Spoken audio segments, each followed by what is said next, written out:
It's been 5 weeks after the big reboot in 7 Nights, so let's review how things have been. 7K Dreamer please.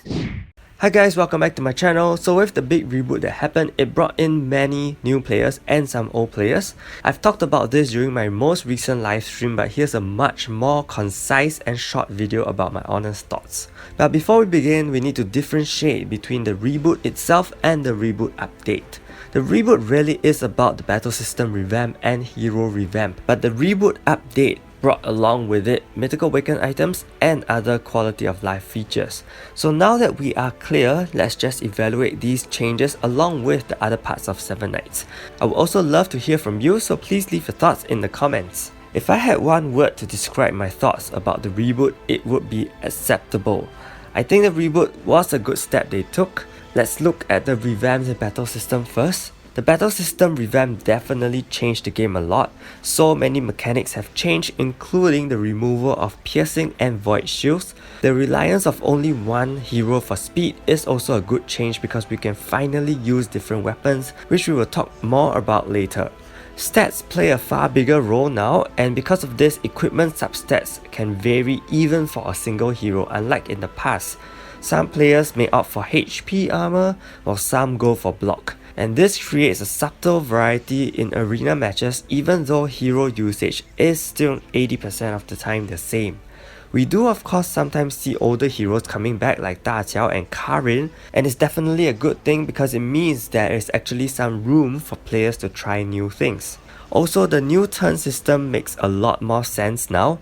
With the turns going this way, status effects themselves also have less devastating effects because 2 to 4 turns of status effects end very quickly with the progress of time, unlike before when you had to rely on cleansing. It also changes the focus from immunities to resistances, which really forces players to strategize and continuously test and find what the best ways to build their heroes are, be it using accessories, traits, or relying on other heroes. Then let's take a look at hero revamps, which are really just simplifications.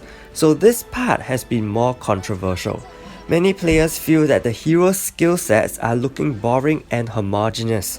No one really stands out from each other.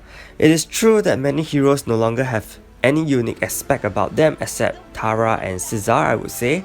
They tend to have standard game mechanic effects, and what sets heroes apart are their stats. Mythical awakened heroes often have higher stats than normal, so this kind of limits the heroes which players tend to use in arena.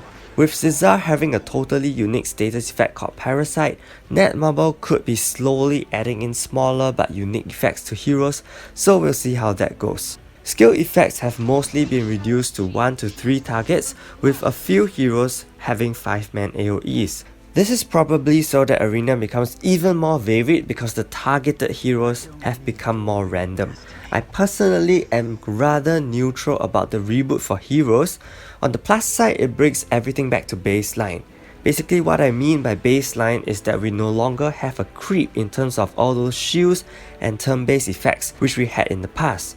Can you imagine a game where the newer heroes have 9 turn shields or 9 void shields, while some other heroes are only stuck at 3? Over time, if something was not done to stop the upward scale, if there were no nerfs and rebalances, the game will be insanely unbalanced. So that's the part I appreciate about the reboot. I can see that they tried their best to still make Mythical Awakened heroes a level above the rest, at least in terms of skill sets wise. For example, Truth still has some skill nullification, while Freya is able to nuke hard with exploit vulnerability. The downside, it just feels like there is less to look at for me, and in a way because heroes mostly have generic effects. Sometimes it also is a little harder to remember and differentiate what each skill really does due to the complete overhaul, especially if you are a passive arena player. So what I feel about the reboot for the game is really acceptable.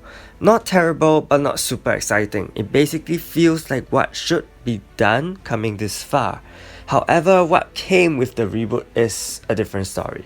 I think the game just became even grindier than it was. At this point, I'm going to share with you guys my personal thoughts. It could sound a little ranty and negative, so just a disclaimer from me. Over the last 2 weeks since Wukong came out, I felt rather discouraged by my progress. The game modes and the people who play the game with me. As you know, the update brought along Mythical Awakened items, which is now the endgame goal for players.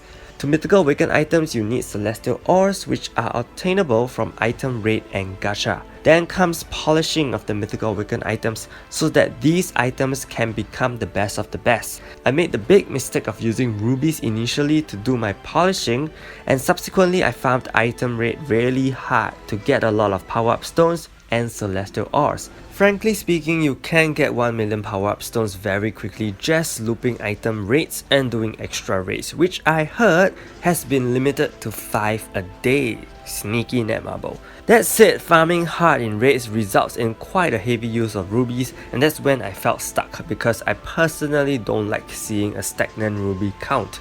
At the same time, by not doing item raids as frequently, the immediate feeling that I can no longer catch up kind of got to me, and at this present moment, I just felt very tired and lethargic by the entire farming process.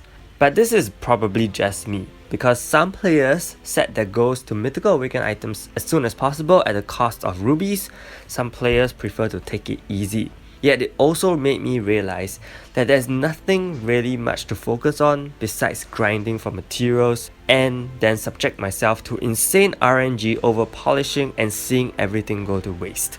The same feeling occurred way back in April when Galida's Isabella accessories were introduced. But here's the difference. For those accessories, the game provides many selectors for you and also limits the amount you can get by having a synthesis limit or point trade-in system. So it's not like you have spent hours and hours just to get one. But for polishing, all the resources you need are accumulated through real-time grinding.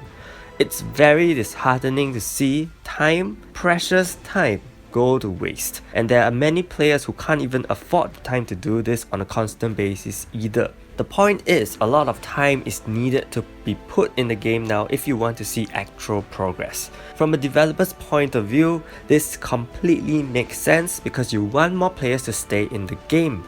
But from a player's point of view, just mindlessly letting the game grind isn't interesting at all. And this is the biggest reason why many seasoned and veteran players have told me that they have decided to drop the game because it takes too much time to get the rewards they want and the game doesn't offer anything beyond grinding. Some people may argue that older players tend to be more resistant to change, and with big changes and introductions like these, older players who are too comfortable with the old mechanics simply are lazy to refresh their knowledge with the update and as a result lose interest. That could be true, yet at the same time I feel that if you really do want to play the game, then you have to keep up with the game and relearn and re-experiment with new things because the responsibility is on the player.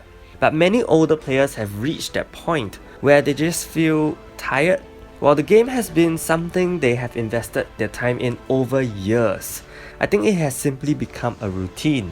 The changes to the game requires even more time than the usual routine. Ever since Smart Mode got removed in August, there hasn't been much room to progress until November with the Mythical Items update. And looking back, I think that period of nothingness really caused a huge number of players to turn casual and chill. So casual that their interest in the game fell and the recent grind features aren't making it any better. Not only is mentality and psyche of players a factor, the rewards of the game just isn't as enticing enough to actively play. Look at Guild Dungeon. It is the most raved PvE mode to date because it is the only competitive PvE mode available currently. Yet the amount of resources players need to put in to properly test flaws completely outweigh the rewards. How can this attract players to actively participate? Furthermore, the design of Guild Dungeon just doesn't seem like much effort was put in. Why do the 7 Knights still retain their codex skill sets, especially Rachel who still has PvE specialist skills? Though yes, in the later stages some enemies are by no means easy to kill and some stages are slightly more interesting, but the majority of the flaws are really just a matter of stat boosts and reductions. Guild Raid and Siege Defense, which are very important and supposedly rewarding modes, are also beginning to become lackluster. Guild Raid has become so decent that one player can slay the boss, Isabella is an exception, without any issues in just a matter of time. And because of this, some players will simply not put in the effort to participate and ignore guild raid completely. Siege defense is nothing but an auto mode with the enemies being stagnant for more than 6 months. To be honest, I can't deny that having a mode where you can just get resources is good, smart mode. But again, there is no appeal added to the game as a whole. So yes, at this point, there are days where I just try to farm my rubies well because new hero acquisition will always be my first priority, and I also try to do raids if my time and device allows. Get my dailies done, get freebies, and I guess that's pretty much it.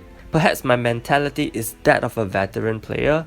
I'm sure newer players who have much more room to progress could probably think otherwise, and that is totally a good thing, okay? I do love 7 Knights a lot, as you can see from my effort and my content, so it really makes me feel kind of sad when older players who are not casuals start to leave, and I can only respect their decision for doing so.